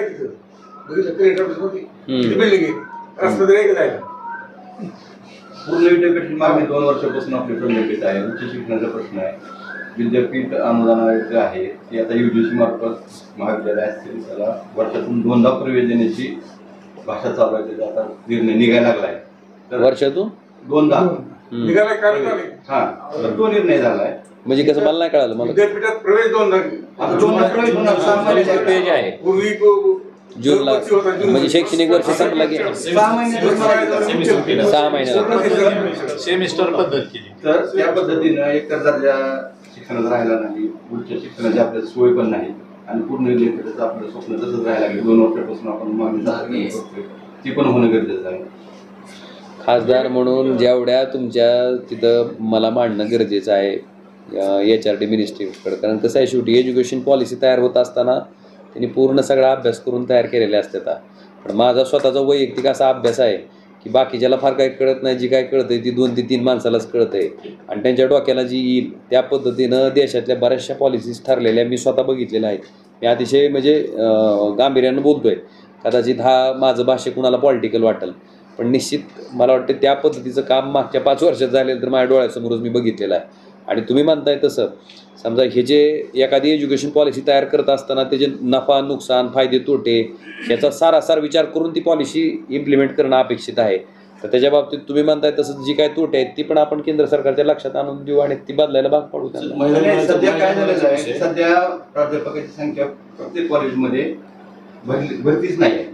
आणि 6 महिन्याचा अर्थ काय की पहिल्या जर 6 महिने शिकवले तर त्याला पुढे कंटिन्यू शिकवायचंय आणि 6 महिन्याला दुसरा ऍडमिशन त्याला पहिल्यापासून शिकवायचं. तेवढं पण जर मला वाटतं की ही विकसनशील देशातून आपल्याकडे पॉलिसी आहे, बाहेर देशामध्ये आहे ती. मी तुम्हाला उदाहरण सांगितले कशातून तयार झालेली पॉलिसी. असं करण्यात आपलं जे नुकसान आहे, आपल्याकडे उच्च शिक्षणाचा अभाव आहे आपल्या जिल्ह्यात तरी विद्यापीठातून आपलं. मला आपल्या जिल्ह्याच्या बाबतीत खरं पाठक साहेबाला विचारायचं होतं की आता तुम्ही बार्शीला जर शैक्षणिक संस्थेचं जाळं जर बघितलं, खरं बार्शी आपल्या काळातलंच आहे, पण त्या तुलनेत आपल्या जिल्ह्यात का शैक्षणिक कसं आहे माहिती का, आपल्याकडे मराठवाड्यात शिक्षण हे निजाम सरकार इतकं चांगलं होतं, वाईट वाटलं लोकांना, सगळं शिक्षण सरकारकडे होतं. त्यामुळे आपले 4थी पासून 10वी पर्यंत सगळे सरकारी शाळा, पश्चिम महाराष्ट्र सोलापूर उदाहरण करतो, नागपूर हायस्कूल आणि माड्याला हे 2च हायस्कूल सरकारी, बाकी सगळे खाजगी संस्थांनी म्हणजे निजामच्या काळात शिक्षण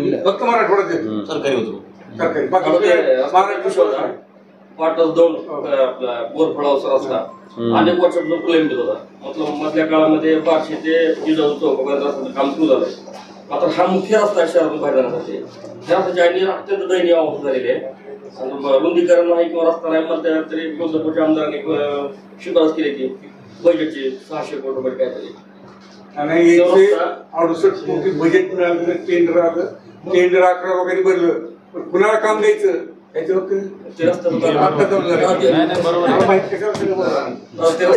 एवढं अशी पत्रकारिता पाहिजे.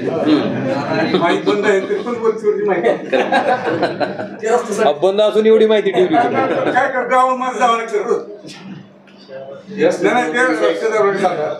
एकच रस्ता आहे कुठून जाऊन ते इकडं. तुम्ही बघा पश्चिम महाराष्ट्राच्या पद्धतीने रस्ता झालाय, जी पूल बदलले इकडे का नाही, रस्ता तोच आहे ना, ते बजेट कुठे गेलं.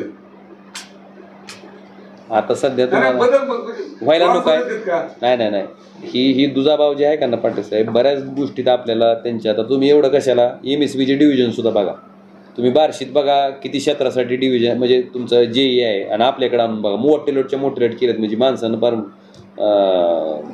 शेतकऱ्यांना खेटं मारूनच मरून जावं. त्यांच्याकडचं जे नियोजन आहे मला वाटतं दुजाभाव नेहमी मराठवाड्याला आहेच, म्हणजे पहिल्यापासून आहे काय माहीत नाही, पण करू सुधारणा आपण. आपली काम करायची क्वालिटी कशी आहे ना.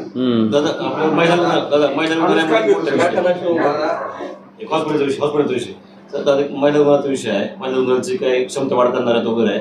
आता तिथे डिलिव्हरीला बायकांना त्रास होतोय. आता तात्पुरती जर ती आपण सिव्हिल हॉस्पिटलची जागा किंवा एखादा वॉर्ड घेतला, एक्सटेन्शन केलं तरच लोक महिलांची सोय होईल. खूप मोठी अडचण आहे तिथं. तुम्हाला सांगतो सगळ्यात जास्त फोन तिथलेच असते, तर डिलिव्हरीची एवढी मोठी अडचण असते. आणि तुम्ही जर तिथला डिलिव्हरीचा म्हणजे पेशंट ॲडमिशनचं जर ही रेशो काढला तुम्ही, तर मला वाटतं ती महिला हॉस्पिटल त्याच्या क्षमतेच्या 200 पटीनं काम करते, 200-250 पटीनं. अशी परिस्थिती आहे महिला हॉस्पिटलची. आणि आम्ही मला वाटतं कैलास दादा आम्ही असताना सुद्धा ते MCH विंग हॉस्पिटलचं पुन्हा बाकीचे आम्ही कितीतरी त्याचा प्रयत्न पाठपुरावा पूर्ण ताकदीने केला होता. आता कारभारी बदलल्यावर थोडंसं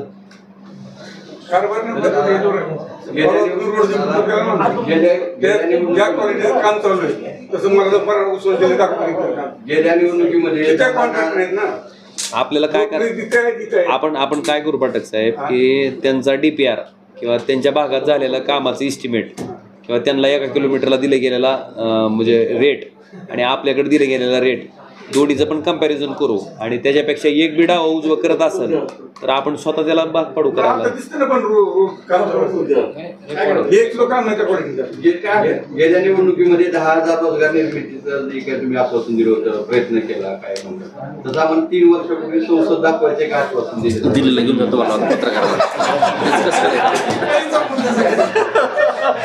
मला सगळ्यांना बघा तुम्ही मागच्या वेळेस संसद न बघितल्याचा फायदा तुमच्यासाठी हा झाला. अरे ऐका तरी तुम्ही ऐका तरी, तुम्हाला एकाच वेळेस नवीन संसद आणि जुनी संसद दोन्ही बघता याची संधी त्या ठिकाणी उपलब्ध झाली. त्यामुळं एखादी गोष्ट झाली नाही म्हणून त्याचं आपण वाईट वाटून घेण्यापेक्षा त्याच्यातनं चांगलं काय साध्य झालं ही बघा. कारण आता एकाच वेळेस तुम्हाला जुनी संसद आणि नवी संसद दोन्ही बघता येईल. आता खरं सांगतो तुम्हाला, मला त्यावेळेस पण न्यायचं होतं. काय झालं, त्या गाबड्याने उड्या टाकल्या त्या ह्याच्यात कुठं तुमच्या लातूरच्या त्या बाल्कनीमध्ये. त्यांनी काय केलं पाठक साहेब, 100% पासेस बंद केले. आता तुम्हाला हिथून तिथवर न्यायचं सजवून आणि तीच बघायचं दाखवायचं नाही म्हणल्यावर तुम्ही माणसं नेलतं कशाला. आणि आपल्याकडचे पत्रकार म्हणजे प्रचंड जागरूक आहेत. म्हणजे खरंच मानतो बरं का मी त्या गोष्टीला. प्रत्येक बारकावा बारीक गोष्टीचा अभ्यास एक लक्षात घ्या. पत्रकार असणं म्हणजे सोपी गोष्ट नाही. पत्रकाराला जर अभ्यास असेल तरच ती प्रश्न विचारू शकते, तरच ती मुद्दे रेज करू शकते. आणि आपल्याकडच्या प्रत्येक पत्रकार म्हणजे मी पाठक साहेबांचं म्हणत नाही, बऱ्याचशा लोक आपली जरी ती यूट्यूबवाली बी असली ती तरी सुद्धा ती बिचारे चांगल्या पद्धतीनं एखाद्या गोष्टीचा बारकाव्यानं अभ्यास करून त्यातनं क्वेश्चन तयार करतात, विचारतात. ही चांगलीच गोष्ट आहे ना आमच्यासाठी. आणि कसं आहे, आरसा दाखवणार माणूस जोपर्यंत पुढे उभारणार नाही तोपर्यंत बी आम्ही किती देखणं दिसायला हे आम्हाला कळणार नाही. त्यामुळे ती चांगली गोष्ट आहे. पण तुमची जी राहिलेली मागणी आहे माझ्याकडनं अपूर्ण मागणी, त्याचं फक्त कारण हे होतं थोडं म्हणजे समजून घ्या. पण आता ती काय जास्त काळ आपण प्रलंबित ठेवायची नाही.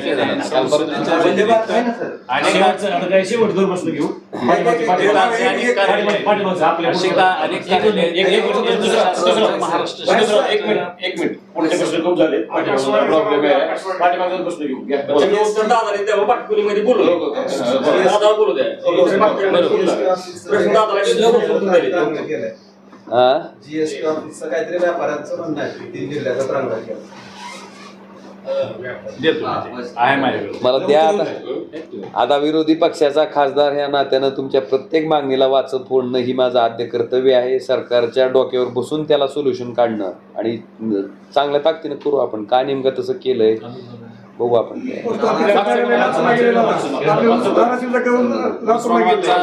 तुमच्या माहिती एक मिनिट सांगतो, एक भाग सांगतो तुम्हाला. आपल्याकडच्या आकाशवाणीचे जे लोकलचे कार्यक्रम व्हायचे का पूर्वी, ते सगळेच आपले कार्यक्रम अचानकच म्हणजे त्या 2-3 माणसाच्या मनात आलं की हे बंद करून टाकू, काय कामाचं नाही आहे, टाकलं बंद करू. तर तशा बाबतीत आपलं झालं होतं. आपल्याकडचे जे तुमचे लोकगीत सादर करणारे अनेक कलावंत होते, त्या बिचाऱ्यांना वावच नव्हता तुमच्या कुठं आकाशवाणीमध्ये. तर ही गोष्ट मला निपाणीकर साहेबांनी लक्षात आणून दिली. निपाणीकर साहेब आपण त्याचा पाठपुरावा करून म्हणजे मी मला वाटतं आत्ताची अलीकडचीच गोष्ट निवडणूक लागायच्या पूर्वी त्याच्यात तिथं बसून म्हणलं ती चालू कर म्हणलं, बाकीचं मला सांगू नको म्हणलं. आणि ती चालू झाली, कार्यक्रम चालू झाले आपले सगळे. म्हणजे जे आपलं लोकगीत त्याचं मानधन ही जी प्रक्रिया होती ती सगळं चालू केलंय. आणि आपल्यानंतर किती चालू झाले पुन्हा थोडं काय होतं, जाहिरात करायला कमी पडतं थोडं, त्यांच्याकडून आम्ही शिकलो पाहिजे काय. नाही माझा सांगायचा मुद्दा आणि तात्पर्य ही होतं. एक मिनिट जसं त्यांनी सांगितलं निपाणीकर साहेबांनी, नुसतं सांगून थांबले नाहीत. कुठं जायचंय चला आम्ही तुमच्यासाठी 24 तास उपलब्ध आहेत. पण त्याचं थोडंसं तुम्ही बी दाट्या लावा. कारण काय होतं, आता हिथं बसलो, हिथं तुम्ही काम सांगितलं करतो म्हणलं, हिथून बाहेर पडलं की मला वेगळंच काम आहे, पुन्हा तिथून पुढे गेलं की वेगळंच काम आहे. त्याच्यात म्हणजे मी म्हणत नाही दुर्लक्ष होतंय, पण तुम्ही जर तेवढा ताकदीनं पाठपुरावा ठेवला का नाही दाट्या मागं राहिला की जसं आकाशवाणीचा रिझल्ट आला तसा 100% पोस्ट ऑफिसचा सुद्धा रिझल्ट आपण काढू. आणि उस्मानाबादची रेंज हुमनाबाद पर्यंत ती पण आम्ही त्यांच्या ह्यांना बोललो होतो की आपला अँटेना काय आपलं काय होतं नळदुर्गकडे आहे, कर्नाटकात कन्नड भाषिक लोकांचा ते काय करतात, ॲरो जर आपण औषधाकडे केला तर लातूर जिल्हा पूर्ण कव्हर. हो, माझा मतदारसंघ कव्हर होईल. संध्याकाळचं प्रसारण पूर्ण बंद होतं. आपण मुंबई घेत होतो, स्थानिक कार्यक्रम नव्हते. आता यांच्या प्रयत्नामुळे प्रत्येक गावाचं भजनी मंडळ, आराधी मंडळ, भिनगीत, धनगरी ओव्या, वासुदेव गाणी सगळ्या लोकांना आता तिथं संधी मिळेल, त्यांना मानधन मिळेल आणि एक नवा प्लॅटफॉर्म काही किंवा आपलं एक कल्चर जे आहे या जिल्ह्याचं ते चालू राहील. पहिलंच आणि तुमचं खरं सांगू का, तुमचे श्रोते जे आहेत ती खरं ह्याच्यामुळे आहेत, पण तिथल्या वरच्या लोकांना वाटलं काय पहिली भजनी मंडळ आपलंच आहे आणि पहिला कार्यक्रम आपलंच आहे. 3 वर्ष झालं शहरामध्ये देण्याचं काम सुरू तुमच्या कार्यकाळामध्ये 200 मला वाटतंय ह्या ड्रेनेजचं काम का रखडलं ह्याचं उत्तर तुम्ही सन्माननीय लोक जी सत्ताधारी बाकावर बसले त्यांना विचारणं गरजेचं आहे. केवळ लोकांना वेटीस धरायचं किंवा कुणावर तरी हा रोज जावा ह्या भूमिकेतनं जर काही लोक काम करत असतील तर त्याला त्यांचीच बुद्धिमत्ता म्हणजे त्यांच्याच बुद्धीचं आपण क्यू केलेली बरी. उदाहरणादाखल सांगतो, ज्यावेळेस धाराशिव शहराच्या ड्रेनेजची कामं आपण हाती घेतली होती त्याच वेळेस जिथं जिथं ड्रेनेजची कामं होणार आहेत त्या प्रत्येक कामावरचं रस्त्याची तरतूद सुद्धा आपण 30-40 कोटी रुपयाच्या करून ठेवली होती. का तर माहीत होतं किंवा भविष्यात ही रस्ते खाणून टाकल्याच्या नंतर पुन्हा ती नुसतं तेवढा पोत्रा फिरून उपयोग नाही, तो पूर्ण रस्ता झाला तरच ती रस्ता चांगल्या क्वालिटीचा होतोय. म्हणून ज्या रस्त्याच्या कामाला मंजुरी दिल्या होत्या त्या कामाला सुद्धा स्थगिती द्यायचं काम जर राज्य सरकारकडून होत असेल आणि त्या पद्धतीनं जर त्याला रोखलं जात असेल तर मला वाटतं ह्याचा जाब सत्ताधारी मंडळीने तुम्ही विचारणं अपेक्षित आहे. आम्ही तर निश्चित लोकप्रतिनिधी म्हणून कोर्टापर्यंत गेलेत. कैलास पाटील त्या कामाच्या बाबतीत कोर्टात गेले आणि हाईट अशी की हायकोर्टात गेल्याच्या नंतर हायकोर्टात त्यांनी लेखी स्वरूपात दिलंय की आम्ही ही कामं जी आम्ही स्थगिती दिली ती स्थगिती उठवू. पण दुर्दैवानं अद्यापपर्यंत ती कामं त्यांनी स्थगिती उठवून त्या कामाला मंजुरी किंवा वर्क ऑर्डर टेंडर केलेलं नाही. ही वस्तुस्थिती आहे. आणि लोकांच्याही लक्षात हे निश्चितपणे आलेलं आहे. त्याच्यामुळं लोकांना वेटीस धरून त्याच्या पाठीमागची भूमिका अशी आहे की ह्यांनी हे काम मंजूर केलं होतं आणि हे काम जर नाही झालं तर ह्याचा रोष आमच्यावर येईल. ह्या भूमिकेतनं फक्त पुढची विकास कामं अडवायचं सत्ताधारी लोक प्रयत्न करतायत. पण लोकांनी झालेल्या लोकसभेच्या निवडणुकीमध्ये त्याच्यावर शिक्कामोर्तब केलंय की झारीतला शुक्राचार्य नेमका कोण आहे, कोण ही कामं अडवायला लागले, कोण ही कामं प्रलंबित ठेवायला लागले, कोण सापत्न वागणूक द्यायला लागले, कोण विरोधी पक्षातली लोक म्हणून त्यांची कामं रोखायचं काम करतंय हे लोकांनी मताच्या रूपातनं दाखवून दिलंय. मला वाटतं सत्ताधारी मंडळींनी आता तरी त्याच्या बाबतीत जाग होऊन लोकांना विटीस न धरता ती कामं तातडीनं त्या ठिकाणी करून घेणं गरजेचं आहे.